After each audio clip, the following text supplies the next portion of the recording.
The colonial era in India. दोस्तों ये chapter नहीं, ये चैप्टर है पूरे इंडिया के फ्रीडम की कहानी। तो अगर आज आप पढ़ना चाहते हैं वन शॉट में the colonial era in India, तो बिल्कुल सही जगह क्लिक कर दिए हैं भैया।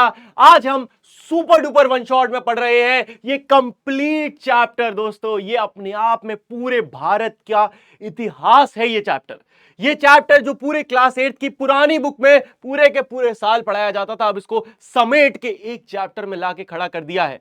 लेकिन इस चैप्टर में है ढेर सारी कहानियां, बहुत सारी मजेदार बातें, उन सब की आज चर्चा करेंगे। दोस्तों तो कैसे हैं आप लोग? मेरा नाम है आदित्य कौशिक, आप सब प्यार से मुझे आदि भैया बुलाते हैं। एंड आज हम पढ़ रहे हैं once again the colonial era in India. तो भैया ऐतिहासिक वीडियो होने वाली है, क्योंकि यहां से शुरू हो रहा है आपका एसएसटी का नया सिलेबस। यूट्यूब पे भाई तहलका मच जाना चाहिए, नया सिलेबस हम शुरू कर रहे हैं और ऐसे पढ़ेंगे ना कि मजा आ जाएगा लिटरली। तो चलो भाई फुल एनर्जी के साथ आज की ये अमेजिंग क्लास को शुरू कर देते हैं, ठीक है भैया? चलो सबसे पहले बात करते हैं कि क्या पढ़ना है, बेसिकली क्या सवाल होने चाहिए हमारे जो दिमाग में, जिससे हमें ये चैप्टर बेहतर पढ़ पाएंगे। देखो भाई, सबसे पहले जब आप पढ़ रहे हो ध्यान रखना कि यह सवाल आपका क्लियर होना चाहिए कि व्हाट इज कॉलोनियलिज्म, ये शब्द इसका मतलब क्या है, क्योंकि ये सारी वो चीजें हैं बेटा जो पेपर में डायरेक्ट पूछी जाएंगी, ये वो चीजें हैं। दूसरा, what drew European powers to India. मैंने पूरी मेहनत करी है आप लोगों के लिए, मेरी टीम ने पूरी मेहनत करी आप लोगों के लिए कि बेस्ट से बेस्ट पीपीटी लेके आए, ऐसी पीपीटी जहां पे आपको इसी पीपीटी के थ्रू सारा रिवीजन नोट्स वगैरह सब कुछ मिल जाएगा। तो ये पीपीटी एकदम रामबाण है भैया तुम्हारे लिए। दूसरा पॉइंट है what drew European powers to India. क्या ऐसा था भारत के पास कि यूरोप के इतने देश भारत आ पहुंचे? ऐसा भैया क्या था? वैसे आपको पता है सोने की चिड़िया था हमारा भारत। तीसरा है what was India's economic standing before colonialism. Colonialism से पहले, यानी कि जब अलग अलग देशों ने आके हम पे राज कर लिया, उससे पहले भारत के पास आखिर कितना धन दौलत पैसा था। एंड आखिरी सवाल, how did British colonial administration impact India, कि भारतीयों पे इन अंग्रेजी शक्तियां जो आई, क्या इस पर इंपैक्ट पड़ा, कितना पैसा चला गया, ये सारे सवाल। तो इन सारे सवालों का उत्तर, जवाब, कहानियां आज आपको मिलेंगी इसी में। ध्यान रखना भैया, ये दिमाग में रखना। शुरू करते हैं द एज ऑफ कॉलोनियलिज्म से। भाई मजा आ जाएगा। देखो बहुत इजी सी चीज है, बहुत मजे के साथ समझो। आज से लगभग आप सोचो, आज से लगभग 500 साल पहले की बात करते हैं। आज से लगभग 500 साल पहले इंसान के अंदर एक कीड़ा जागा कि भैया अपनी तो जमीन मैंने देख ली है और अब मैंने बोट बनाना सीख लिया, तो ये समुद्र को पार करके मैं कहीं निकलता हूं और देखता हूं और कहां क्या कैसी जमीन है। समझ आया? तो लोगों को एक कीड़ा काटा जिसके थ्रू अलग अलग लोग अलग अलग देशों से निकल पड़े समुद्र के रास्ते। और ये कीड़ा एकदम से नहीं काटा दोस्तों, असल में हम भारतीय 2000 साल पहले से अलग अलग देशों के साथ ट्रेड यानी कि बिजनेस कर रहे हैं। हम 2000 साल से दुनिया भर के साथ बिजनेस कर रहे हैं। मसाले, बहुत सारी चीजें हैं जो भारत दुनिया भर में भेजता था। तो लोगों को पता था एक देश है जिसके पास बहुत पैसा है, धन दौलत है, लेकिन उस समय लोगों को इतना पता नहीं था। अब देखो, colonialism can be traced to the great empires of the first millennium BCE, but the age of colonialism refers to specifically the Europe expansion of the 15th century on। तो ये जो हम कहते हैं द एज ऑफ कॉलोनियलिज्म, ये बार बार इस्तेमाल होगा सिर्फ एक कॉन्टिनेंट के लिए, वो है भैया यूरोप, क्योंकि इनके अंदर सबसे बड़ा वो कीड़ा काटा। जिस कीड़े की हम बात कर रहे हैं आप समझ गए होंगे। यूरोप के अंदर सबसे जोर से कीड़ा काटा, यूरोप का हर देश निकल पड़ा भैया अच्छा ढूंढने ना, हम तो इसको भी कॉलोनी बना देंगे, इसको भी बना लेंगे, इसको भी बना लेंगे, ये भी देश हमारा, ये भी हमारा, ये भी हमारा। निकल पड़े, सब निकल पड़े हैं भैया। यूरोपियन पावर्स जैसे Spain, Portugal, Britain, France, Netherlands, ये सब के सब क्या है? Established colonies. इन सब ने अलग अलग देशों को अपनी कॉलोनी बना दिया। क्या बनाया? अपनी कॉलोनी। अब बेटा ये वो कॉलोनी नहीं है जिसमें आप में हम लोग रहते हैं कि भैया मैं तो कॉलोनी में रहता हूं तो एक जाके कॉलोनी बना दे, ना ना ना, ये दूसरी कॉलोनी है। इस कॉलोनी का मतलब है कि आप किसी और देश पे जाके कब्जा कर लो, वहां का रूल ले लो, वहां से सारा पैसा एक्सप्लॉइट करो, जितनी फायदे आप ले सकते हो अपने लिए, वो सारे फायदे उठाना। कॉलोनी जैसे इंडिया यूनाइटेड किंगडम यानी कि ब्रिटेन की यानी कि इंग्लैंड की एक क्या है, कॉलोनी है कि नहीं? अब नहीं रहा लेकिन था। अफ्रीका, एशिया, अमेरिका, ऑस्ट्रेलिया, इन सारी जगह पे जितने देश थे इन सबको कॉलोनीज बनाया गया। किसने बनाया? यूरोपियन देशों ने। इन देशों ने पोर्टुगल, ब्रिटेन, फ्रांस और नीदरलैंड, समझ रहे हो, इन देशों ने। तो इसी को कहते हैं द एज ऑफ कोलोनियलिज्म। समझ में आ रहा है? समझ में आ रहा है? बहुत बढ़िया भैया।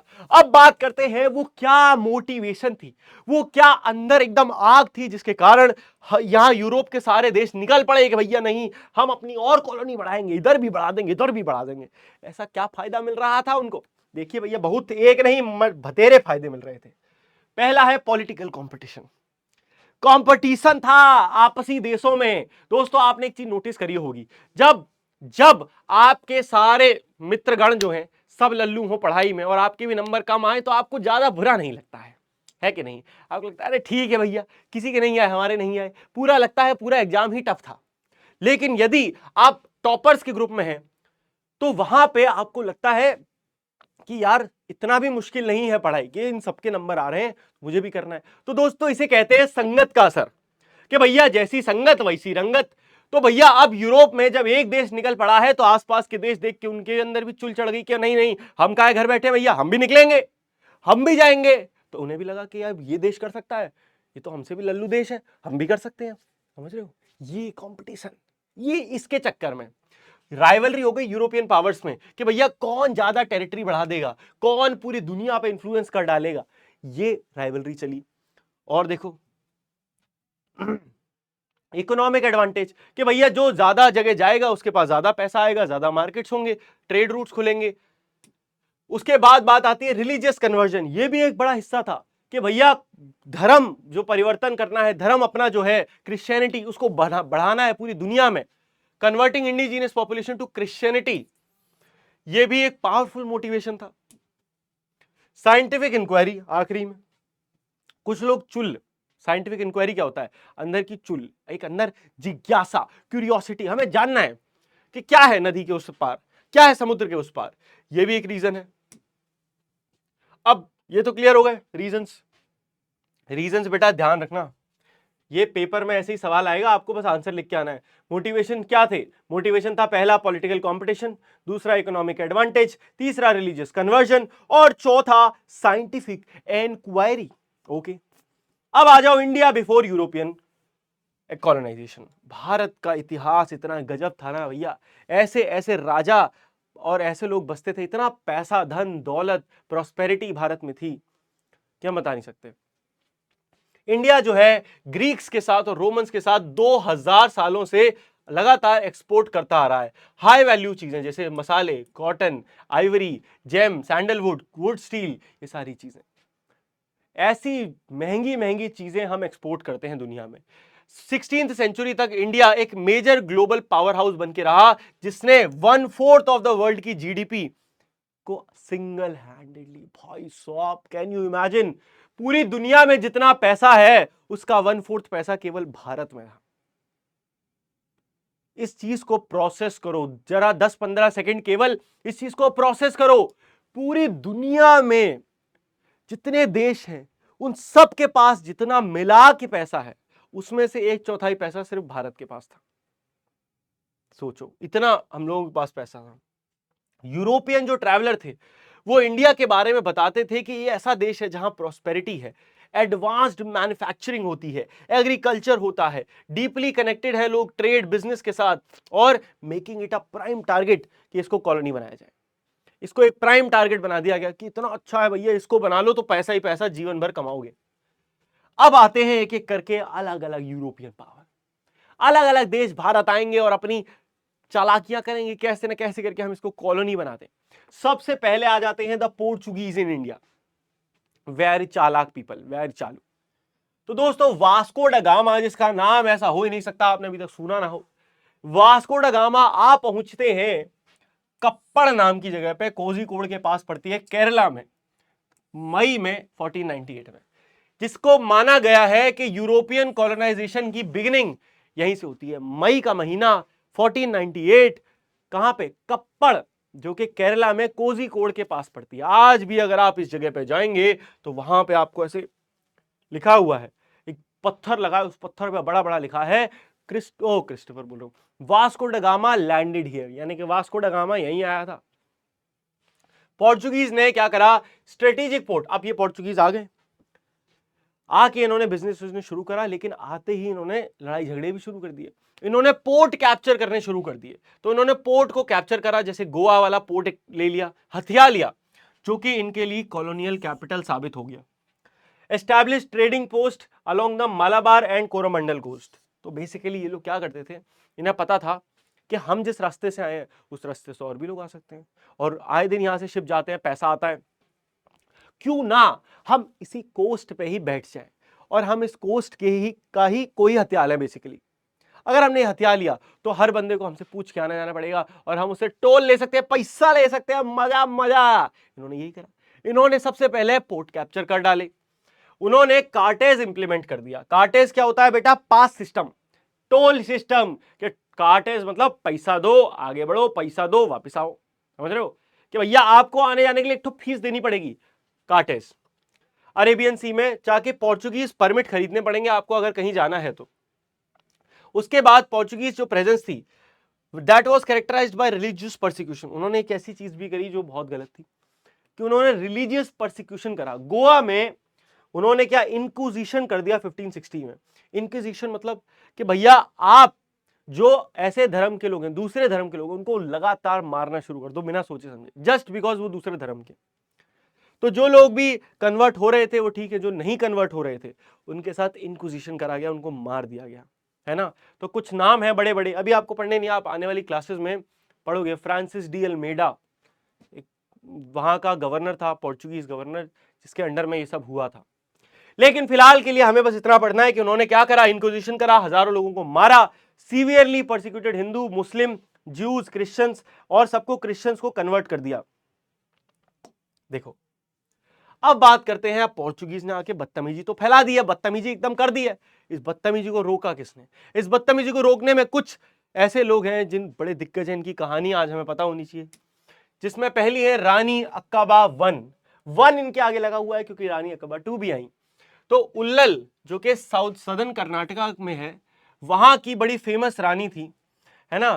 Famously thwarted Portuguese attempts to take over her port town in the 16th century। इन्होंने खदेड़ दिया, thwarted मतलब खदेड़ दिया पोर्चुगीज को, क्योंकि वो उनका जो शहर था जो कि पोर्ट के किनारे बसा हुआ था उसको लेना चाह रहे थे। ठीक है, फिर आती है रानी अक्काबा 2। रानी अक्काबा 2 उसी शक्ति को जो रानी अक्काबा ने दिखाई थी, उसी ब्रेवरी को कंटिन्यू करती हैं।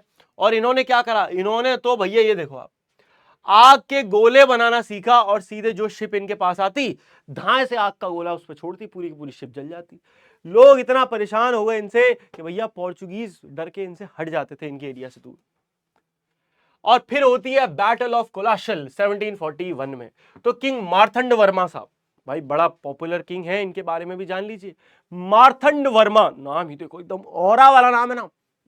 मार्तंड वर्मा साहब जो है, इन्होंने ट्रावनकोर से अपनी जो फोर्स है उसको शुरू करा, और इन्होंने डच, ये this was not a fight with, याद रखना ये फाइट किनके साथ हो रही है? पोर्चुगीज के साथ नहीं है, डच के साथ हो रही है। यू नो डच पीपल कौन होते हैं बेटा? डच। डच उनको कहा गया था जो नीदरलैंड से आए थे। कहां से? नीदरलैंड से आए थे। तो जो लोग नीदरलैंड से आए थे उन्हें कहा डच। और एक ऐसा रेयर इंस्टेंस है जहां पे एक भारतीय राजा ने एक अंग्रेजी पावर को खदेड़ दिया, हरा दिया बुरी तरह। इसे कहते हैं बैटल ऑफ कोलाशल। क्योंकि आगे जितनी बैटल हुई उसमें इंडियन किंग सारे हारे हैं। यह बैटल थी जहां पे बुरी तरह एक इंडियन किंग ने एक बाहर के देश की शक्ति को बुरी तरह हरा दिया था। चलो अब बात करते हैं Dutch and French in India. थोड़ा सा तो हमने पीछे ही पढ़ लिया बैटल ऑफ कोलाचल में, लेकिन अब आगे बढ़ते हैं भैया। ठीक है, चलिए बात करते हैं डच साहब की। तो ये जो डच थे ये इंडिया आए थे 17th सेंचुरी में। Focusing on commercial dominance in the spice trade. इनका मेन फोकस वही था कि भैया मसाले जो हैं, समझ रहे, मसाले का पूरा मार्केट कैप्चर कर लिया जाए। वो चाहते थे, उन्होंने क्या करा, की ट्रेडिंग पोस्ट बनाए सूरत, भरूच, कोच्चि, नागपट्टनम, है ना, नागपट्टिनम और मसूलीपट्टनम। ये जो जगह है, इन सारी जगह पे इन्होंने अपना अपना कैप्चर कर लिया कि भैया यहीं से बिजनेस होता है, ट्रेड सारा जो जितना माल है आपका स्पाइस का वो यहीं से जाता है। तो अगर हम इन्हीं जगह को हथिया लेंगे तो मजा आ जाएगा, हमको सारी टेंशन खत्म, हम सारा मार्केट कंपटीशन हटा देंगे। उनका जो इन्फ्लुएंस है waned significantly after their defeat at the Battle of Colachel.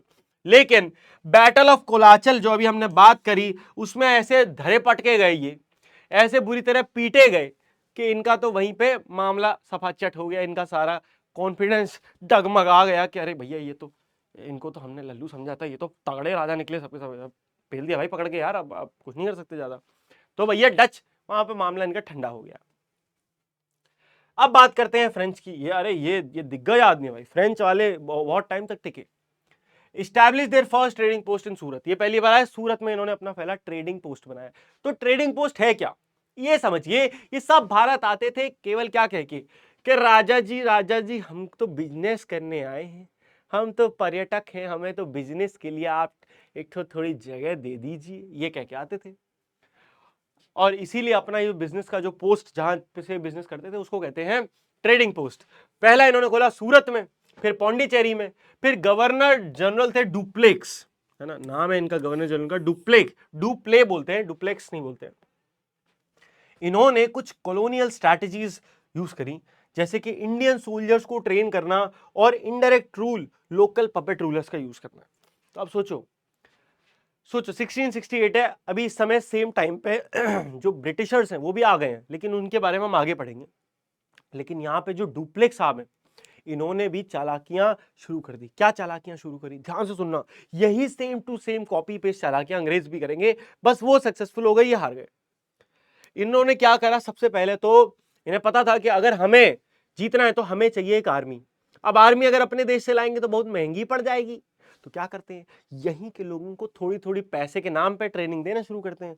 तो इन्होंने पैसा दिया और इंडिया से अपनी फौज बनाना शुरू कर दिया। दूसरा, इन्होंने पपेट रूलर्स ढूंढे, ऐसे रूलर्स ढूंढे जो थोड़े लल्लू हैं और बेसिकली उनकी किसी से दुश्मनी है। तो इन्होंने उससे जाके बोला, सुन भाई, तेरी उससे दुश्मनी है ना उस राजा से, हम तेरी मदद करेंगे, हम तुझे अपनी फौज देंगे, हम तो पूरा पैसा वैसा हम लगाएंगे, तू हरा दे। बस उसके बाद यह है कि वो एरिया जो है वो हमारे अंडर में ही आएगा, लेकिन राजा तुम बनोगे, जो हम कहेंगे वो होगा। तो अब आप क्या हो गए, आप वहां के कठपुतली हो गए, पपेट हो गए, इसे ही कहते हैं पपेट रूलर।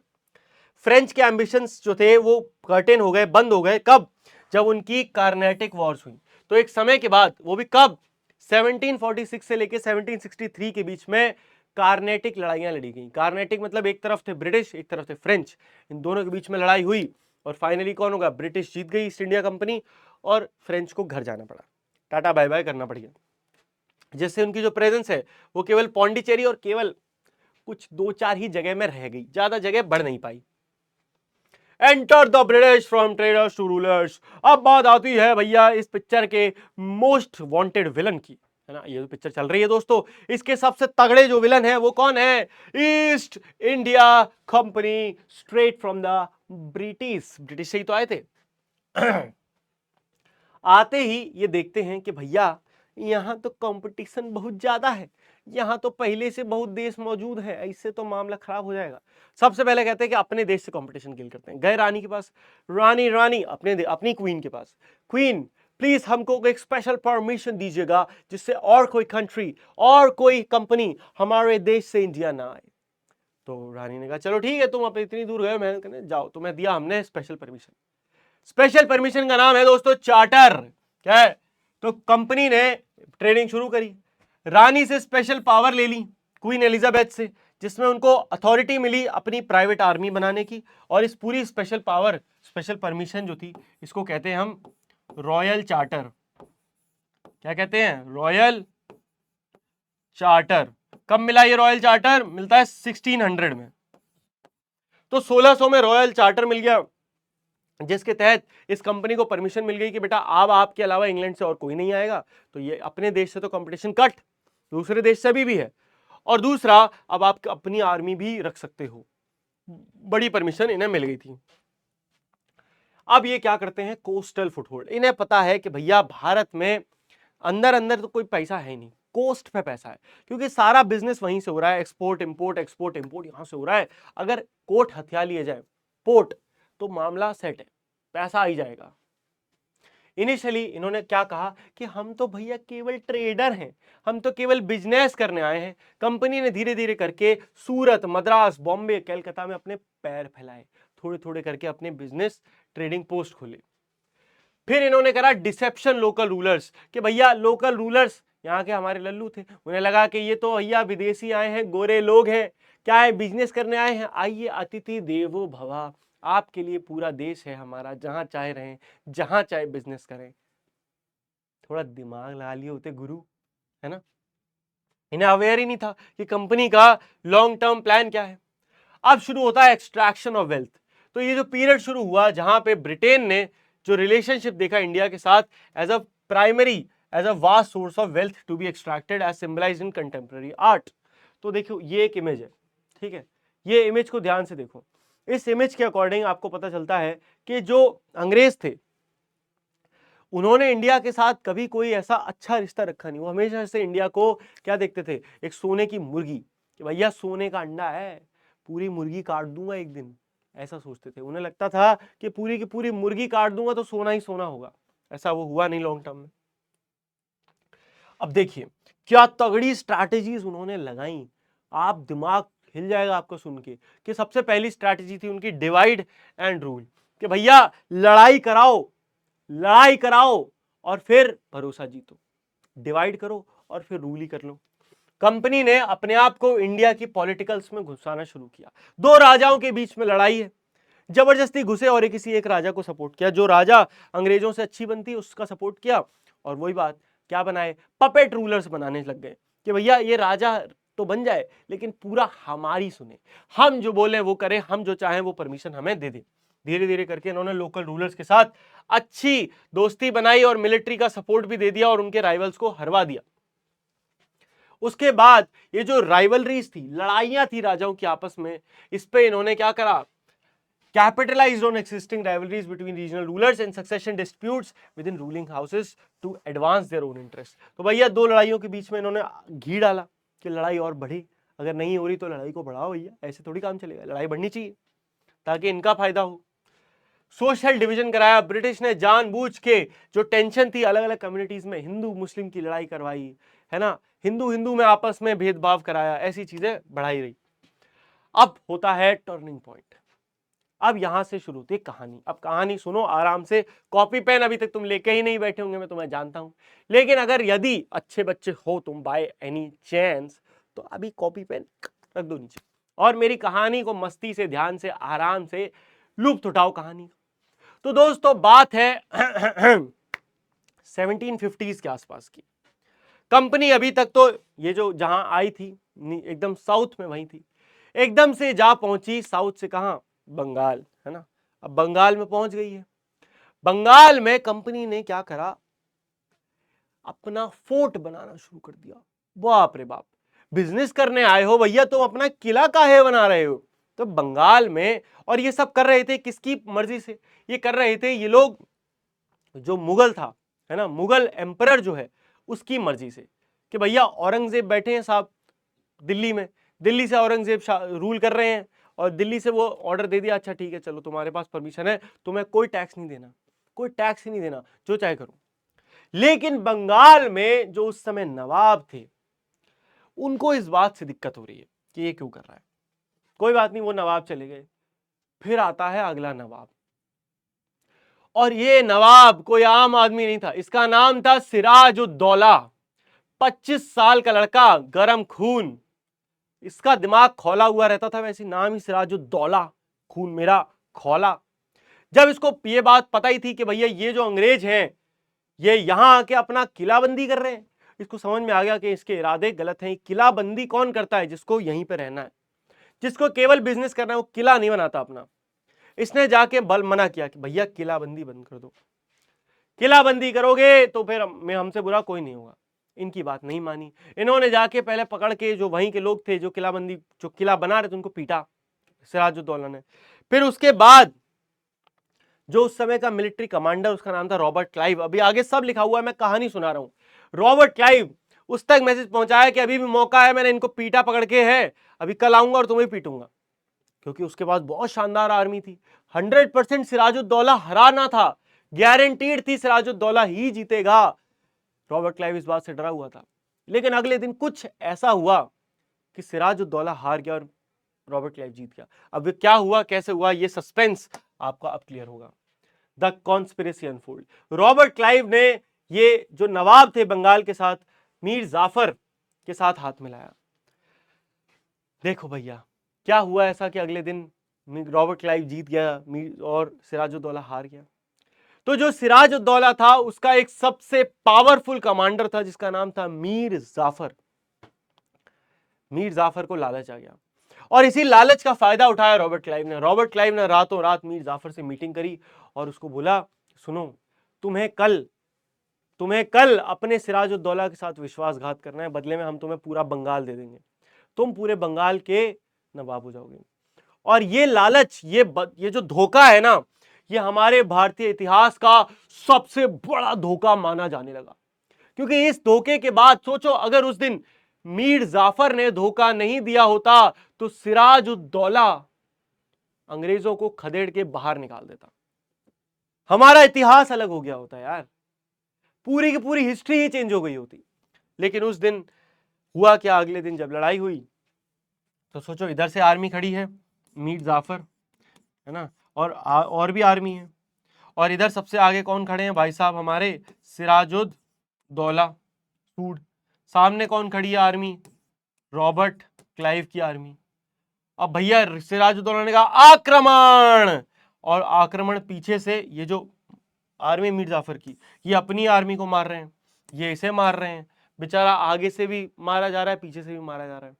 और इस धोखे के कारण सिराजुद्दौला उस दिन बैटल ऑफ प्लासी को हार जाता है। और इसी दिन के बाद से, मतलब ऐतिहासिक मूवमेंट है, बैटल ऑफ प्लासी के ही बाद से ये जो नवाब है ना, ये जो अंग्रेज हैं, समझ जाते हैं कि भैया अब हमें उतरना पड़ेगा पॉलिटिक्स में। अब ये ड्रामा नहीं करते, ढोंग नहीं करते कि नहीं हम बिजनेसमैन, अब कहते हैं भैया हम ही रूल करेंगे। बिट्रेल हुआ बैटलफील्ड पे, जो मैंने आपको बताया 1757 में मीर जाफर जो है वो खड़ा हो गया, और कौन जीत गया, यहां पे सिराजुद्दौला हार गया, रॉबर्ट क्लाइव जीत गया। और यहां से शुरू होता है new era of control. Pivotal victory ने कंपनी को पूरे बंगाल पे कंट्रोल दे दिया, और बंगाल उस समय भारत का सबसे अमीर एरिया था, रिचेस्ट प्रोविंस था, जिससे एक काफी शानदार इनको बिगिनिंग मिल गई। आज के दिन तक मीर जाफर ने जो धोखा दिया है, मीर जाफर को हमारे भारत में एक धोखेदार गद्दार के नाम से ही याद रखा जाता है। आप भी मीर जाफर को याद रखेंगे कैसे, गद्दार, गद्दारी कर बे वही है। अब देखो कहानी यहां तक समेटते हैं, क्या क्या हुआ। अभी तक हमने देखा कि भारत में कौन कौन से अलग अलग देश आए, है ना, कौन कौन से देश आए, फिर हमने ये देखा कि कैसे कैसे उन्होंने आके क्या करा, फिर अंग्रेज कैसे आए और कैसे वो पावर में आए। अब फाइनली जो ब्रिटिशर्स थे, ईस्ट इंडिया कंपनी थी जो सबसे पावरफुल हो गई थी, क्योंकि उन्हें बंगाल पूरा मिल गया था। अब बंगाल तो मिल गया, बाकी इंडिया पे कैसे रूल करेंगे। इस बाकी इंडिया को कैप्चर करने के लिए उन्होंने क्या क्या स्ट्रैटेजीज लगाई वो पढ़ते हैं, ठीक है। चलो, पहली स्ट्रैटेजी थी डॉक्ट्राइन ऑफ लैप्स। ये जो जो स्ट्रैटेजी है, दिस वाज वेरी इनह्यूमन, बड़ी गंदी स्ट्रैटेजी थी, क्योंकि ये कहती थी कि अगर कोई भी राजा बिना सुपुत्र के, एक लड़के के, एक बेटे के बिना मर गया, उसका कोई अपना बेटा नहीं है, तो उसका पूरा का पूरा जो किंगडम है वो ब्रिटिश ईस्ट इंडिया कंपनी के अंडर में आ जाएगा। क्या कहते हैं, कोई भी प्रिंसली स्टेट, जहां प्रिंसली स्टेट मतलब जहां कोई इस समय अंग्रेज रूल नहीं, राजा रूल कर रहा है, वो अगर वो मर गया without a natural male heir, मतलब वो बेटा अडॉप्टेड नहीं होना चाहिए, अपना खुद का सगा बेटा होना चाहिए, अगर वो मर गया तो इससे सारा जो पूरा सक्सेशन है वो खत्म हो जाएगा, एंड अब से ये पूरा का पूरा स्टेट किसके अंडर में आ जाएगा, ब्रिटिश आर्मी के अंडर में आ जाएगा, ब्रिटिश ईस्ट इंडिया कंपनी। ऐसी एक और बड़ी गंदी टेक्निक थी द सब्सिडियरी अलायंस। ये सबसे बड़ा मास्टर स्ट्रोक था इंग्लैंड का। मतलब ईस्ट इंडिया कंपनी ने ये जो मूव खेला ना, सब्सिडियरी अलायंस, ये बहुत तगड़ा था। इन्होंने देखा, अच्छा एक तुम्हें आगे की कहानी और नहीं बताई मैंने, थोड़ी सी कहानी और बताता हूं आगे क्या हुआ था। आपको याद है मीर जाफर को बना दिया इन्होंने पपेट रूलर। अब मीर जाफर ने धोखा तो दिया था, लेकिन वो इतना बड़ा लल्लू तो था नहीं। एक साल जब उसने रूल करा, उसको पता चल गया कि उसका साथ तो पपेट, कठपुतली वाला पेश आया जा रहा है, कि उसको भाई पागल बनाया गया। तो मीर जाफर ने क्या करा, मीर जाफर ने धोखा दिया, लड़ाई करी। अब मीर जाफर ने धोखा दे दिया, कोई बात नहीं। मीर जाफर के बाद क्या करा, उन्होंने हटा दिया उसको, और उन्होंने कहा कि चलो इसको हटाओ, एक दूसरा बंदा लाते हैं हम। ठीक है, उसको लाए, उसको नवाब बनाया। और जब दूसरा बंदा नवाब बनाया तो उसने तो सीधे के सीधे क्या करा, उसने तो भाई इतना खतरनाक वो करा कि वो गया अपने देश को छोड़ के, अपने एरिया को छोड़ के दूसरी आर्मी लेके आया और जाके युद्ध छेड़ दिया अंग्रेजों के साथ। और जिसकी वजह से क्या हुआ, बैटल ऑफ प्लासी के बाद बैटल ऑफ बक्सर 1764 में हुआ। ठीक है, लेकिन वो आपके सिलेबस में इतना है नहीं डीप में, तो कोई बात नहीं, कहानी थी। लेकिन अब देखो, इतनी ये अंग्रेजों के साथ बड़ा बुरा हुआ, बेचारे को 3 बार धोखा मिल गया। तो उन्हें समझ में आ गया था कि ये जो पपेट रूलर है ना, इनसे काम नहीं चलेगा, हमें अपना ही करना पड़ेगा, हम ही रूलर बनने पड़ेंगे। तो इन्होंने देखा कि यार जब तक राजाओं के पास आर्मी रहेगी तब तक वो हमें चैलेंज करते रहेंगे, कुछ ऐसा करते हैं जिससे राजा के पास आर्मी ही ना रहे। तो एक बड़ी तगड़ी टेक्निक लगाई गई कि भैया सब्सिडरी अलायंस, नई चीज, सब्सिडरी अलायंस के तहत पहला और सबसे इंपॉर्टेंट चीज कि हर कोर्ट में एक रेसिडेंट बैठेगा, यानी कि हर राजा की दरबार में एक अंग्रेजी ऑफिसर बैठेगा। और सिर्फ इतना ही नहीं, अब किसी भी राजा के पास अपनी आर्मी रखने की परमिशन ही नहीं रही है। तो आर्मी कहां से आएगी, राजा की सेना के बिना कोई राजा है नहीं, लल्लू है वो।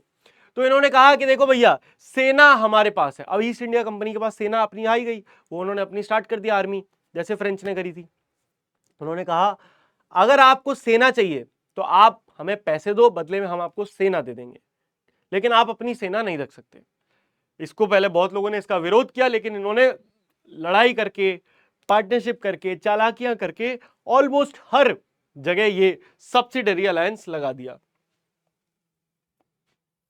एम्पायर ऑफ द चीप, इन्हीं स्ट्रैटेजीज की वजह से इन्हें पूरे भारत में बड़े सस्ते में, बिना कोई खर्चा करे, बिना कोई मेहनत करे, पूरा का पूरा एम्पायर मिल जाता है। अब बात करते हैं दोस्तों अंग्रेजी। अब अंग्रेज पूरे इंडिया में पावर में आ गए, समझ रहे हो, मतलब अब हम थोड़ा फास्ट फॉरवर्ड चल रहे हैं, क्योंकि हमें पूरा स्टोरी कवर करनी है, क्या क्या कैसे कैसे हुआ। अब पावर में भी आ गए हैं पूरा इंडियन कवर में। अब देखो इन्होंने इंडिया के साथ करा क्या, वो भारत जो पूरी दुनिया का 1/4 इकोनॉमी अकेले हैंडल, अब 1/4 जीडीपी पूरी दुनिया की, वहां पे ऐसा हाल आप सोच भी नहीं सकते।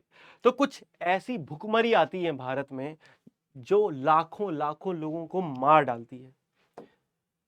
पहली आती है अनचेक, देखो अनचेक्ड रेवेन्यू कलेक्शन।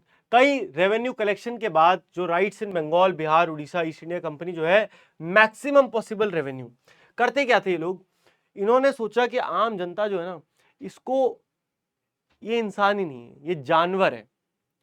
आप किसी से 50% टैक्स मांग सकते हो, 50% टैक्स, कि भैया अगर तुमने 100 रुपए कमाए, 50 रुपए तुम्हें सरकार को देने पड़ेंगे, नहीं दिए तो तुम मर गए, तुम्हें मार दिया जाएगा, जेल कर दिया जाएगा। ऐसे इनह्यूमन टैक्सेस जबरदस्ती रेवेन्यू कलेक्ट करने की लालच में इन्होंने बिना सोचे समझे रेवेन्यू कलेक्ट करना शुरू करा, और गवर्नेंस पे कोई ध्यान नहीं, केवल पैसा कमाने पे ध्यान था। इसी कारण, क्योंकि इतना ज्यादा टैक्स का वो था कि बेचारे लोग अपना पेट भरने की जगह सरकार को पैसा दिए जा रहे थे। एक समय ऐसा आता है कि बंगाल में भूखमरी आ जाती है, 2 साल 1770 में भूखमरी आती है। हार्श, बड़े खतरनाक रेवेन्यू टारगेट को पूरा करने के चक्कर में बंगाल में एक बड़ी कैटास्ट्रॉफिक, मतलब बहुत खतरनाक भूखमरी आती है, जिसमें 1/3 पॉपुलेशन बंगाल की मर जाती है। लगभग 10 मिलियन लोग, 10 मिलियन, 1 मिलियन में 10 लाख, तो 10 मिलियन मतलब 1 करोड़ लोग, लगभग 1 करोड़ लोगों की मृत्यु हो जाती है। लैंड टैक्स इतना ज्यादा मेंटेन करा जाता है तब भी, मतलब ऐसे समय में जब भुखमरी है तब भी लैंड जो टैक्स है ना, उसको कम नहीं कर रहे हैं कि नहीं नहीं भैया तुम मरो मरो कोई बात नहीं, टैक्स हमें पूरा दो, हमें कोई मतलब नहीं तुम्हारी मृत्यु से क्या हो रहा है क्या हो रहा है। इसे कहते हैं बेटा एक्स्ट्रा ऑर्डिनरी क्रूएल्टी, कि किसी इंसान के साथ कितना ही बुरा किया जा सकता है। आप किसी को कितना ज्यादा कीड़ा मकोड़ा समझ रहे हो, आप दूसरे देश से आए हो समझ में आता है, आपको पैसा कमाना समझ में आता है, लेकिन इतना कि 10 मतलब 1 करोड़ लोग मर गए, भूख से मर गए, लेकिन आपको कोई फर्क ही नहीं है। फिर आती है 1876 में 8 मिलियन लगभग लोग फिर से मर जाते हैं। इतनी सीवियरिटी के बाद भी जो ब्रिटिश डोमिनेशन है वो लगातार अपनी वास्ट क्वांटिटी में गेहूं, चावल, ये सब 1-1 मिलियन टन चावल पर साल ब्रिटेन भेज रहा है। मतलब भारत में लोग, ऐसा हाल है, लोग भूखे मर रहे हैं, है ना, 80 लाख लोग भूखे मर गए फिर से यहां पे। लेकिन आप सोचिए कि हर साल ब्रिटेन में जो चावल जाता है, ब्रिटेन जो हमारा ईस्ट इंडिया कंपनी जो चावल भेजती है बेचने के लिए, उसमें 1% भी कम नहीं हो रहा। तो इससे दिखता है कि उनको कोई फर्क नहीं पड़ता था जीवन से, उन्हें यहां के लोगों की जिंदगी से इतना सा भी फर्क नहीं पड़ता था, उन्हें सिर्फ फर्क पड़ता था पैसे से। वो बिजनेसमैन थे, वो भारत में पैसा कमाने आए थे, वो कमा रहे थे। Human cost of colonial famine, है ना, ह्यूमन कॉस्ट थी कॉलोनियल फेमाइन की। बंगाल में जो फेमाइन आई 1/3 पॉपुलेशन अपने साथ ले गई, जो मैंने आपको बताया। ग्रेट फेमाइन आई, लगभग 8 मिलियन अपने साथ ले गई, जो मैंने आपको बताया। टोटल फेमाइन डेथ मानी जाती हैं 50 to 100 मिलियन जाने गई इस पूरे दौरान ब्रिटिश इंडिया के टाइम पे। फेमाइंस जो है हिस्ट्री में लगातार होती आई हैं, लेकिन इन अंग्रेजों के जबरदस्ती टैक्स कलेक्ट करने के चक्कर में ये फेमाइंस जो है हमारे भारत में बहुत ज्यादा आई। ऐसे में भी आप एक बात सोचो, जब भूखमरी है, पता है क्या होता था? भूखमरी है, लोग मर रहे हैं भूखा, कैनिबलिज्म शुरू हो गया, लोग इंसान खा जा रहे हैं, इतना भूखमरी आ गई है, लोग अपने बच्चों को बचा के रख रहे हैं कि मर जाए, अच्छा है लोग कोई खा ना ले इसको, ऐसा हाल है। ऐसे में ये जो अंग्रेज थे ये क्या कर रहे हैं पता है?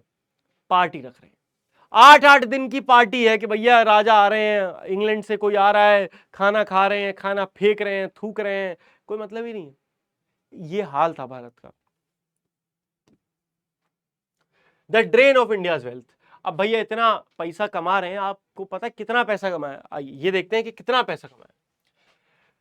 फ्यूलिंग द इंडस्ट्रियल रेवोल्यूशन, ये बड़ी शानदार बात है। इंडस्ट्रियल रेवोल्यूशन की बात सुनिए आपने, क्या होता है? तो दोस्तों जो पूरा यूके है ना, यूरोप में एक ऐसा समय आया जिसमें एकदम से बड़ी फैक्ट्री खुलने लगी, बड़े बिजनेस होने लगे, बहुत कुछ, एकदम लोग पैसा कमाने लगे, बड़ी बड़ी फैक्ट्री लाइन बन गई, एकदम से इंडस्ट्रियल रेवोल्यूशन शुरू हुआ। लेकिन क्या आपको पता है इंडस्ट्रियल रेवोल्यूशन जो यूके में शुरू हुआ, यूरोप में शुरू हुआ, उस सब का पैसा कहां से आया था? अब देखो, हिस्टोरियंस ने माना कि बंगाल से बैटल ऑफ प्लासी के बाद बेहिसाब पैसा लूटा गया, और इनफैक्ट ये तो सिर्फ शुरुआत थी, 1760 से लेकर आगे तक पैसा बेहिसाब तरीके से भारत से लूटा जा रहा था बिना सोचे समझे। इंडियन इकोनॉमिस्ट जो है दादाभाई नौरोजी, है ना, इनका नाम आपने सुना होगा, दादाभाई नौरोजी और रोमेश चंद्र दत्त, ये 2 लोग हैं जिन्होंने बहुत मेहनत करके ये एक वो बनाया ड्राफ्ट कि लगभग कितना पैसा अंग्रेज हमसे लूट के ले गए। और इनके रिपोर्ट के अकॉर्डिंग 45 ट्रिलियन डॉलर आज की जो वर्थ है, मतलब जितना पैसा अंग्रेज भारत से ले गए उसकी अगर आज देखा जाए तो उसकी वर्थ है 45 ट्रिलियन डॉलर। इकोनॉमी भी नहीं है देश की इतनी, है ना, आज के समय में इतनी इकोनॉमी तो इंग्लैंड की नहीं बची, जितना पैसा वो हमसे लूट के चले गए। दिमाग खराब हो जाता है यार जब भी ये बात समझ में आती है। हैं, कैसा लग रहा है आप लोगों को? कैसा फील हो रहा है? सोचो ये पैसा हमारे देश में ही रहता तो। 45 trillion dollar, is it a joke और व्हाट? देखो, ये वेल्थ ट्रांसफर के मेथड जो थे वो क्या थे? सिर्फ और सिर्फ हैवी टैक्स नहीं थे, जो हम भारतीयों पे हैवी टैक्स लगाया जा रहा था, सिर्फ वो नहीं, बल्कि उसके अलावा इंडिया से जितने भी चीजें, रेलवे, टेलीग्राफ नेटवर्क, ये इवन जो लड़ाइयां लड़ी गई, इन सब के अगर ये सारा पैसा भारत में रहा होता तो शायद आज इंडिया का इतिहास एकदम ही अलग होता, पूरी तरह अलग इतिहास होता। अब देखते हैं डिसमेंटलिंग ट्रेडिशनल गवर्नेंस, कि भैया अभी भारत में जिस तरह की सरकार चलती थी, जैसे गवर्नमेंट चलती थी, उसको भी अब ये बदल देंगे। अब ये कल्चर बदलना शुरू करेंगे। प्री कॉलोनियल गवर्नेंस की बात करें कि अंग्रेजों के आने से पहले भारत में सरकार कैसे चलती थी। इंडिया के पास एक बड़ा ऑर्गेनाइज सिस्टम था, जहां छोटे छोटे गांव अपने आप में सेल्फ सक्षम थे, खुद चलाते थे। गांव में सभा होती थी, है ना, सभा सभा और समिति टाइप की, जिसमें गांव के जो छोटे मोटे दिक्कतें वो सब सॉल्व हो जाती थी। गांव में सरपंच होते थे, है ना, सरपंच। हाँ, तो गांव में सरपंच होते थे, पंच होते थे, ये सब सॉल्व कर देते थे। लेकिन कॉलोनियल ने क्या करा, इन्होंने आगे कहा कि ये जो इंडिजीनियस गवर्नमेंट है, जो तुम अपने मन से सरकार चला रहे हो, बंद, ये सब बंद। और एक सेंट्रलाइज्ड ब्यूरोक्रेसी, वर्ड जो सुना होगा आपने, ब्यूरोक्रेसी। What is bureaucracy? तो बेटा आज हमारे देश में जो पूरा गवर्नमेंट का सिस्टम चल रहा है, गवर्नमेंट जिस तरह से पूरा बनाए बैठी है, अपना जो जंजाल है कि कैसे देश चलाना है, इसे ही कहते हैं ब्यूरोक्रेसी। तो ब्यूरोक्रेसी के तहत इन्होंने क्या कहा कि भैया पहले पूरा देश एक सरकार के अंडर चलेगा, वो हमारी सरकार है, और जिसका मेन टारगेट है सिर्फ और सिर्फ एक, टैक्स कलेक्ट करना, पैसा निकालो, दैट्स इट, लोगों का वेलफेयर जाए भाड़ में। इस वजह से भारत में ऐसा इंपैक्ट रहा जिसने आज तक हमारा साथ नहीं छोड़ा है। इसने भारत को, जो हमारा सालों सालों क्या कई सदियों पुराना जो हमारा ट्रेडिशन था, कल्चर था, मैकेनिज्म था, उसको बंद करके रख दिया। हमारा जुडिशियल सिस्टम जो था वो बेकार हो गया, और वही घिसा पिटा जो इनका सिस्टम है वो हम मानने लगे। एक इंसान है चार्ल्स मेटकाफ, ठीक है, जो एक एक्टिंग गवर्नर थे 1830s में। उन्होंने नोट करा कि ये जो विलेज कम्युनिटीज है ना, ये अपने आप में एक छोटे रिपब्लिक्स हैं। ध्यान से सुनो, इन्होंने कहा कि विलेज की जो कम्युनिटीज हैं, ये अपने आप में छोटे रिपब्लिक हैं। Dynasty after dynasty tumble downs, revolution succeeds to revolution, but the village community remains the same. भैया राजा बदल जा रहे हैं, लड़ाइयां जंग हो जा रही हैं, लेकिन ये जो गांव है ना, इस गांव में कोई फर्क नहीं पड़ रहा। यहाँ का जो पंच है, जो सरपंच है, जो ये अपने आप जिस तरीके से चला रहे हैं, वो बहुत शानदार है। अपने आप एक छोटे देश की तरह चला रहे हैं, इनकी गवर्नमेंट है, और वो जो पंच है वो ही सारी चीजें सॉल्व कर रहा है। उसके अंडर में जो सरपंच है, उसके अंडर में 4 पंच है। तो मतलब उन्होंने अपना एक सिस्टम बना रखा है, जबरदस्त सिस्टम, जिसको ये खत्म कर रहे हैं। अब बात आती है वो चीज जिसने हम पे, मेरे पे, आप पे बहुत बड़ा इंपैक्ट डाला, इंडियन एजुकेशन।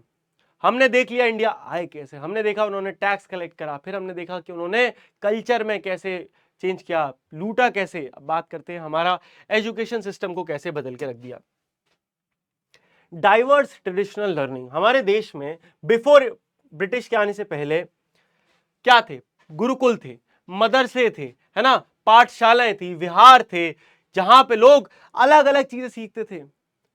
कोई धनुषबाजी सीख रहा है, कोई तीरंदाजी सीख रहा है, कोई पूजा पाठ सीख रहा है, कुछ भी सीख रहे हैं भाई, कोई मिट्टी के बर्तन बनाना सीख रहा है। कोई फिक्स सिलेबस नहीं, कोई कॉपी पेन नहीं, कोई बोर्ड नहीं, कोई टाइम टेबल नहीं, जस्ट क्या, सीखने की भूख। ओरल लर्निंग होती थी, टीचर बोल के पढ़ाता था, कभी कोई लिखना, कॉपी पेन ये सब चलता ही नहीं था ज़्यादा। लेकिन जब ये आए अंग्रेज, तो इनमें एक इंसान आए, मकौले साहब, भैया खतरनाक आदमी, इन्होंने भारत का पूरा इतिहास बदल दिया।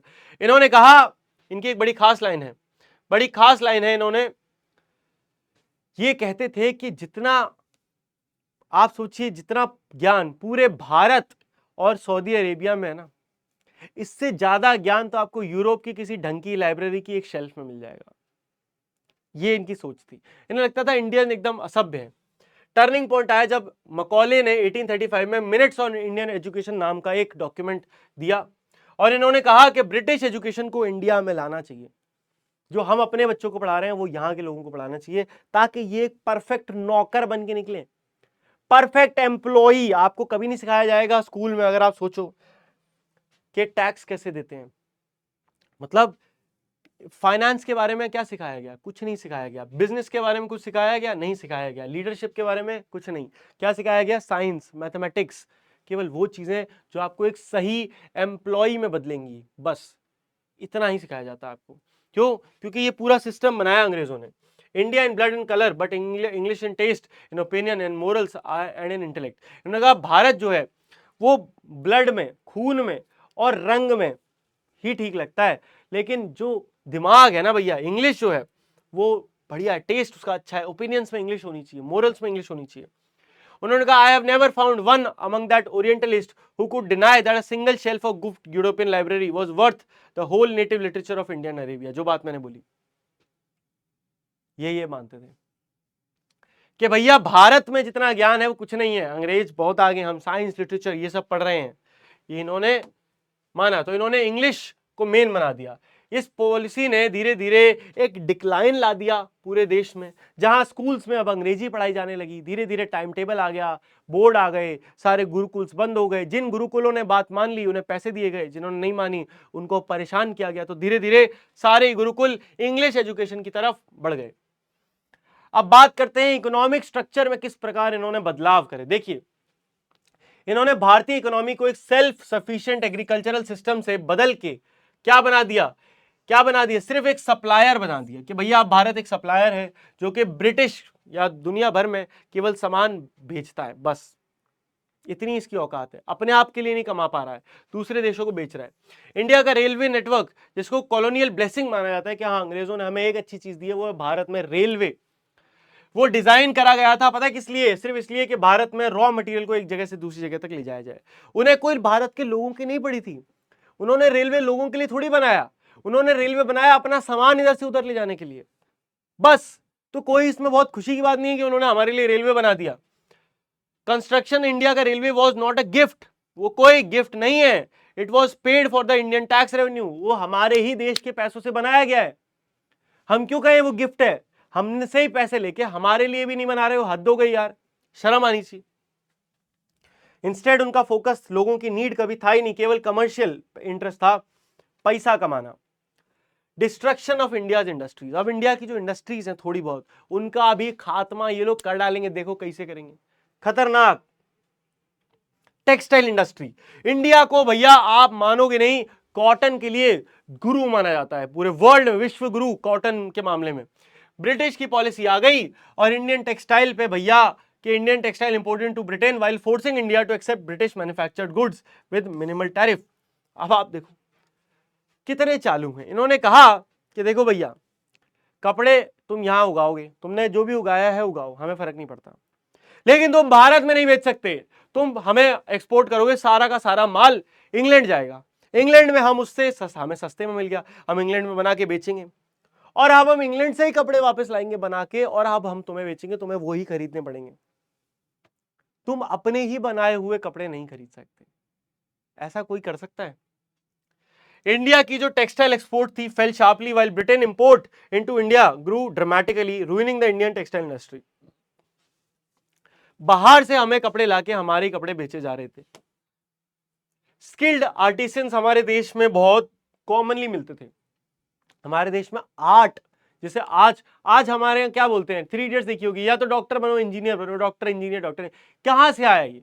हमारे इंडिया में कभी नहीं था डॉक्टर इंजीनियर। आप हिस्ट्री में बात करें तो आपको कालिदास और ऐसे कवि मिलेंगे यार, भारत का इतिहास कवियों से, आर्टिसन से भरा पड़ा है।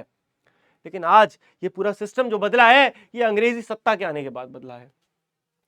पूरी कम्युनिटीज थी जो आर्टिसंस की, जिनको जबरदस्ती, जिनको अपना क्राफ्ट वगैरह पढ़ना अच्छा लगता था, उनको गरीबी में झोंक दिया गया। उनके पास पैसे ही नहीं बचते थे, उन्हें सब्सिस्टेंस अपने खाने के लिए, एग्रीकल्चर के लिए बाकी कामों की तरफ बढ़ना पड़ा, और ये सारे अपने जो शौक थे, अपना स्किल थी, छोड़नी पड़ी। सिमिलर सिनेरियो हुआ इंडिया की मैन्युफैक्चरिंग में। आयरन, स्टील, पेपर, ये सारी चीजें जहां बनती थी, यहां पे हमारी सारा बिजनेस ठप हो गया, और जहां हम दुनिया में 25% जीडीपी, 1/4 100 का 1/4 25% जीडीपी हम देते थे, हम 25 से 5% तक भी नहीं रहे। 5% भी अब हम नहीं दे पा रहे थे, हार्डली 5% आजादी के बाद। कुछ अर्ली रेजिस्टेंस मूवमेंट भी हुए। अब हम आगे पढ़ेंगे कि कैसे अंग्रेजों को भगाया, लेकिन स्टार्टिंग में किन लोगों ने आवाज उठाई वो देखिए। सबसे पहले हुआ था दोस्तों सन्यासी फकीर रेबेलियन, है ना। अब आप सोचो 1857 का रिवॉल्ट आपने सुना होगा, सिपॉय म्यूटिनी, उससे भी कितने साल पहले 1770 में एक रिवॉल्ट हो गया था जिसको कहते हैं सन्यासी फकीर रेबेलियन। तो कुछ ग्रुप थे जहां पे हिंदू और मुस्लिम एस्थेटिक्स जो लोग थे, एस्थेटिक्स पता है कौन होते हैं? सन्यासी, जिन्होंने मोह माया त्याग दी है, वो पर्वत पर्वत पे रहते थे, लेकिन उन्हें पता था कि भैया यहां ऐसे काम नहीं चलेगा। उन्होंने अंग्रेजी ट्रेजरीज पर अटैक करा, टैक्स कलेक्टर्स को मारा 1770 फेमाइन के बाद। इस रेबेलियन के बाद ही this rebellion later inspired the song Vande Mataram which became India's national song. इस रेबेलियन के बाद ही जो सॉन्ग था वंदे मातरम, वो भारत में बड़ा कॉमन हुआ और वो हमारा नेशनल सॉन्ग है आज के टाइम पे। लेकिन ये एक ऐसा रेबेलियन था पहला जहां पे सन्यासियों ने, फकीरों ने, जिन्हें मोह माया छोड़ चुके हैं, उन्हें तलवार उठानी पड़ी, उन्हें शस्त्र उठाने पड़े। उन्हें पता था कि ये लोग जो भारत के बाकी लोग हैं, ये तो बेवकूफ हैं, ये तो फंस गए हैं अंग्रेजी सरकार में कि हमें भी सरकारी नौकरी मिल जाए, हमें भी इंग्लैंड जाने को मिल जाए। अमीर लोग सब खुश हैं, अमीर मस्ती कर रहा था उस समय भारत में, क्योंकि अमीर लोगों के साथ बढ़िया पेश आ रहे थे इंग्लैंड के लोग। गरीब बेचारे परेशान थे, गरीब लोग ही निराश थे बेचारे। फिर आती है ट्राइबल अपराइजिंग। अब अलग अलग ट्राइब्स होती हैं, ट्राइब यानी पता है ना, जो आदिवासी कम्युनिटीज होती हैं। कोल एक ऐसी कम्युनिटी थी, इन्होंने आवाज उठाई, संथालों ने आवाज उठाई। ब्रिटिश लैंड जो पॉलिसीज थी, ब्रिटिशर्स ने कहा कि भैया जंगल अब हमारे आपके नहीं है, जंगल अब आदिवासियों के नहीं रहे। आदिवासी जो हजारों सालों से जंगलों में रहते आए हैं, वही उनका घर है, वही उनके पूर्वज हैं, वही उनके भगवान बसते हैं। बोला वहां से जाओ तुम लोग। तो उनको खराब लगा, उन्होंने इसके खिलाफ आवाज उठाई, लेकिन ब्रिटिश का रिस्पॉन्स बड़ा ब्रूटल था। उन्होंने बुरी तरह इस आवाज को दबा दिया, मारा पीटा और लाखों लोगों को जला दिए, पूरे पूरे जंगल के जंगल जला दिए और हजारों लोगों को मार डाला। फिर होता है 1859 में इंडिगो रिवॉल्ट। इंडिगो के बारे में दोस्तों हम पढ़ते थे, इससे पिछली वाली जो बुक थी उसमें, कि इंडिगो की अपनी कहानी है, इंडिगो रेबेलियन भी हुआ था।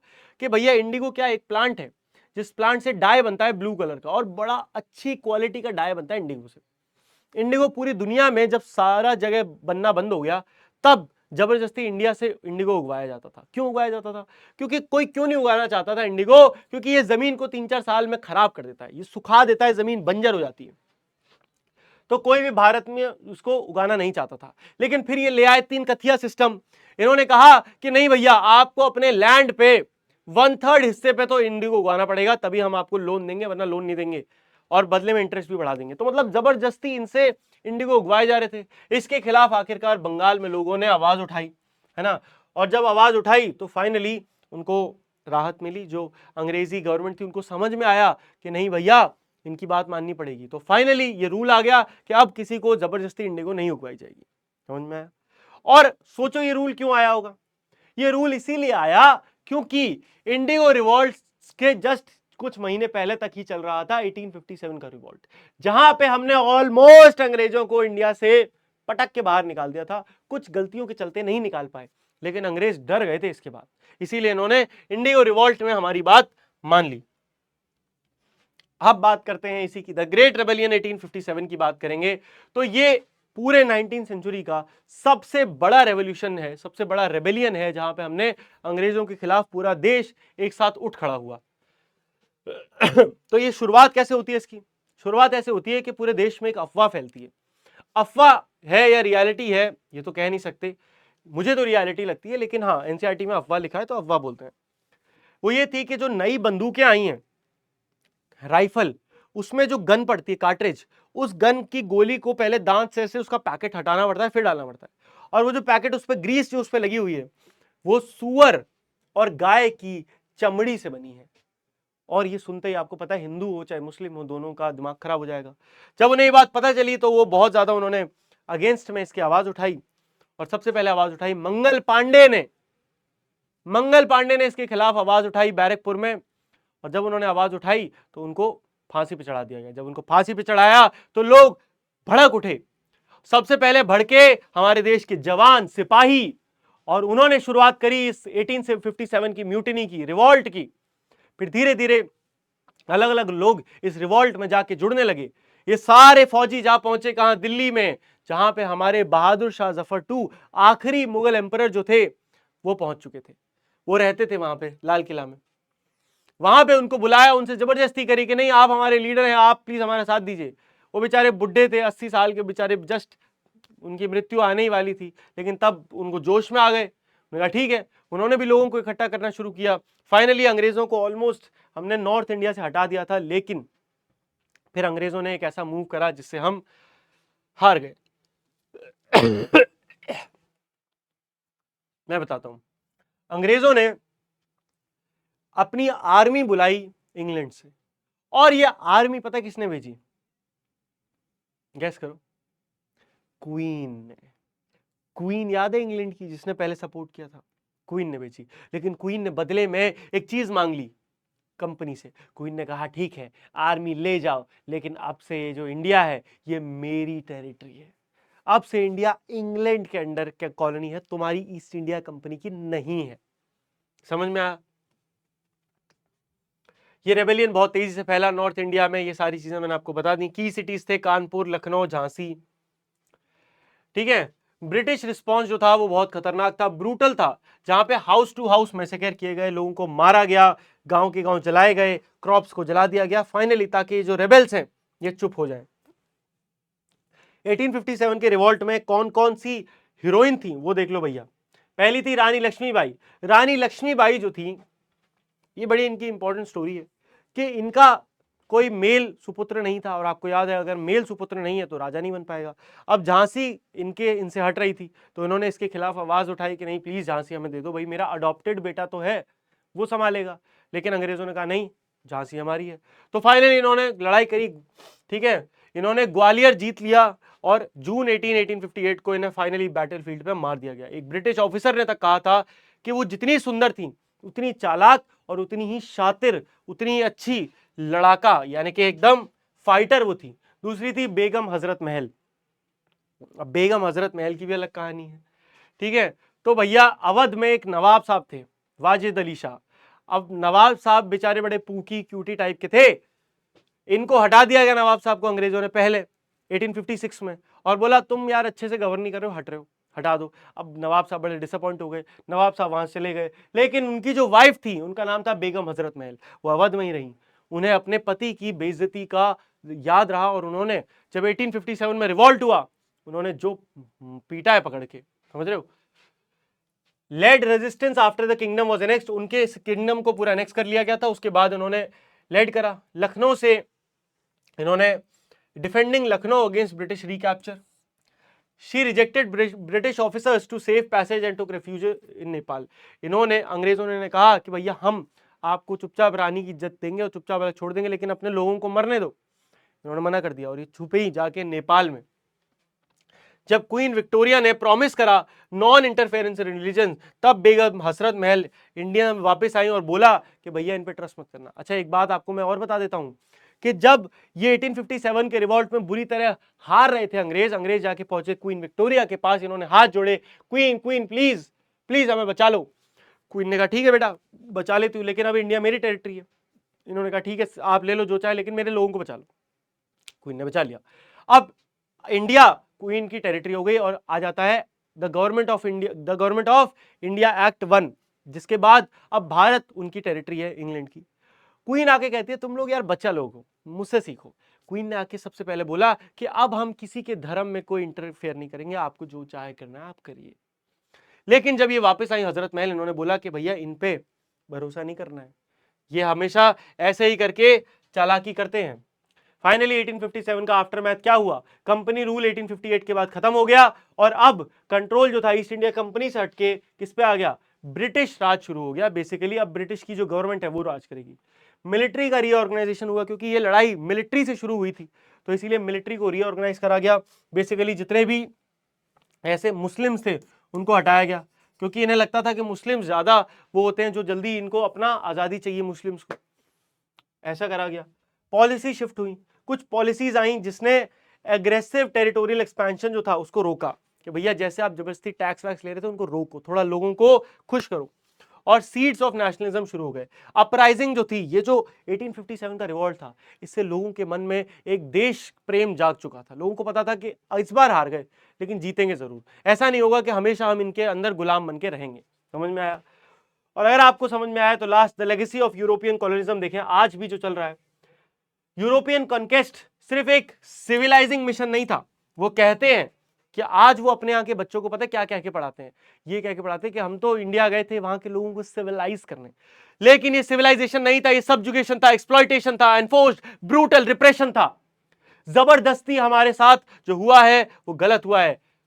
Opening and documentation, colonial rule unintentionally open India to the world. लेकिन एक चीज अच्छी करी उन्होंने कि वो उन्होंने हमें वर्ल्ड वॉर के चलते कभी यहां भेजा वहां भेजा, तो उससे भारत क्या हो गया, पूरी दुनिया के लिए खुल गया। भारत भी एक इंपॉर्टेंट देश बन गया। यहाँ की ज्योग्राफी, यहाँ के मॉन्यूमेंट्स, आर्ट, आर्किटेक्चर, ये सब क्या बन गए, एक इंपॉर्टेंट पार्ट बन गए इतिहास का। कल्चरल लॉस एंड थेफ्ट, बहुत सारी चीजें वो भारत से चुरा के ले गए। आपको पता है कोहिनूर आज तक हमें नहीं मिला, कोहिनूर ले गए, पता नहीं कितनी धन दौलत जवाहरात हीरे सब चले गए। कई डॉक्यूमेंटेशन के बावजूद भी कई आर्टिफैक्ट्स चुराए गए इंडिया से, जो कि यूरोपियन म्यूजियम में आज तक रखे हैं और उन्हें हम वापस नहीं ला सकते। इंपैक्ट इंडियन टेक्स्ट का क्या है, translation of Sanskrit text. Impact देखो, इंडिया से बहुत सारे संस्कृत के टेक्स्ट पढ़े गए जिनको इंग्लैंड ले जाके वहां पे अपनी इंग्लिश में लिख के और उनका पेटेंट करा लिया गया। कई philosopher, writer, poet, artist, even with German philosophers George hazel, जिन्होंने कहा the discovery of a new continent है ये इंडिया का जो पूरा संस्कृत है। भैया ये तो अपने आप में एक नया कॉन्टिनेंट होना चाहिए। तो अब पूरे चैप्टर से आपने क्या सीखा वो यहाँ पे आपको मैंने लिख दिया है, द कंप्लीट चैप्टर समरी की अभी हमने क्या क्या पढ़ लिया। और इसी के साथ हमने पूरा का पूरा चैप्टर समाप्त कर दिया है। कैसा लगा आपको ये जबरदस्त मैसिव चैप्टर, बहुत इंपॉर्टेंट चैप्टर ये हमारी हिस्ट्री का। आई होप आपको आज की क्लास अच्छी लगी होगी, मजा आया होगा। मजा आया है तो कमेंट में नीचे जाके, कुछ नहीं मजा आ गया भैया, बेस्ट टीचर लिखते जाना। मैं समझ जाऊंगा कि आपने वीडियो को यहां तक देखा है। I am very proud of you, मुझे पूरा भरोसा है तुम फोड़ के आओगे अपने पेपर में। बाकी अब ये साथ शुरू हो गया है, आखिर तक बना रहेगा। मिलते हैं अगले लेक्चर में, तब तक के लिए good bye, take care, love you all and Jai Hind दोस्तों।